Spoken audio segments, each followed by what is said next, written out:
Hi, welcome back. It's now Friday. It is January 8th, and I'm going to finish our book that we started yesterday, My Rows and Piles of Coins, talking about those monitoring and fix up strategies. Just a quick summary of this book that we've read about so far. Saruni is the boy that you see here, and he is wanting to save his money to buy a new bicycle, and he's helping his mother and father sell their different goods and things that they've grown for to help earn money and also help his parents at the same time. And so when I left off yesterday, we were kind of they were talking about how um, in June, after school was out, Saruni would help his parents on Saturdays and on Wednesdays and earn all of his money. And he would count his money and put it into rows and piles. So again, you can kind of see why it's called My Rows and Piles of Coins. So that's kind of a summary as we kind of monitor our own reading and our own comprehension. And I'm going to finish our book and we'll find out if Saruni was able to buy his bicycle. Here we go. I emptied the box, arranged the coins in piles, and the piles into rows. Then I counted the coins and thought about the bicycle I would buy. A few days later, I grew confident enough to try to ride a loaded bicycle. So again, he's got his basket. When I hear loaded bicycle, he's trying to maybe carry that big pumpkin to market. With Marete's help, I strapped a giant pumpkin on the carrier behind me. When I attempted to pedal, the bicycle wobbled so dangerously that Marete, alongside me, had to grab it. All right, Saruni, the load is too heavy for you, he said, and I got off. Mounting the bicycle to ride back to the house, he sighed wearily. And hard on my bones, which are getting too old for pedaling. I practiced daily with smaller loads, and slowly I learned to ride a loaded bicycle. No more pushing the squeaky old wheelbarrow, I thought. I would ride with my load tall and proud on my bicycle, just like Moretti. On the first Saturday after school opened in July, we went to market as usual. Late in the afternoon, after selling all that we had, Yayo sat talking with another trader. I set off into the crowd. I wore an old coat Moretti had handed down to me for chilly July days like today. My precious coins were wrapped in various bundles inside the oversized pockets of the coat. I must be the richest boy in the world, I thought, feeling like a king. I can buy anything. The tall, skinny man was polishing his bicycles as I came up. I want to buy a bicycle, I said, and brought out my bundles of coins. The man whistled in wonder as I unwrapped the money carefully onto his table. How many coins do you have there? Proudly, I told him. 305.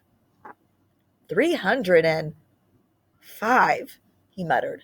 That's 30 shillings and 50 cents.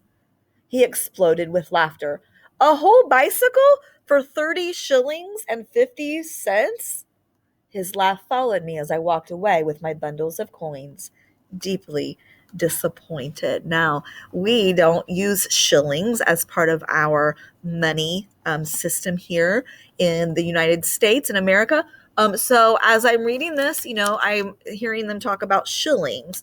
So that might be a word that I might want to go and look up and kind of see what countries and where they use shillings as a form of money, to kind of make sure I understand what that's about and what's going on. On our way home, Yayo asked what was wrong. I had to tell her everything. You saved all your money for a bicycle to help me? She asked. I could tell she was amazed and touched. How nice of you! As for the tall, skinny man, she scoffed. Oi, what does he know? Of course you will buy a bicycle. One day you will. Her kind words did not cheer me. The next afternoon, the sound of a picky filled the air. Tuck, tuck, tuck, tuck, tuck. What in the world could that be? I came out of the house and stared in astonishment. Morete was perched on an orange motorbike, so kind of like a moped. It has a motor that you would use instead of pedaling. That must be what a picky is. He cut the engine and dismounted. Then, chuckling at my excited questions about the picky, he headed into the house. So Morete has bought this motorbike.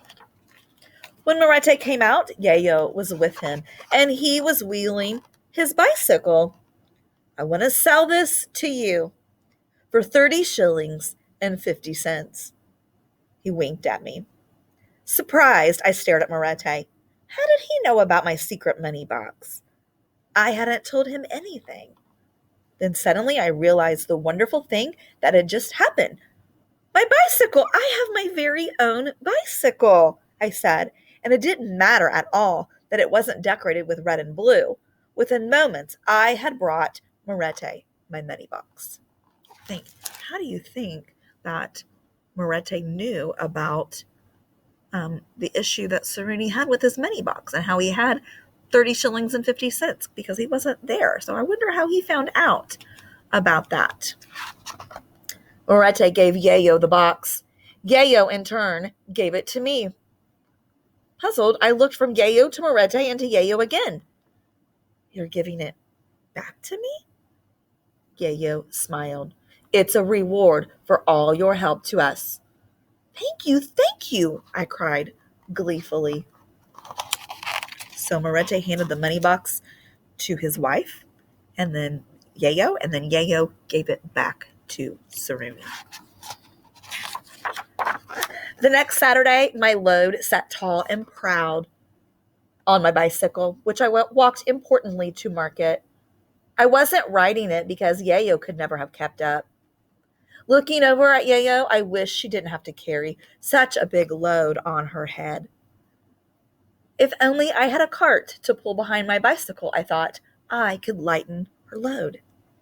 That night, I emptied the box, arranged all the coins in piles and the piles in rows.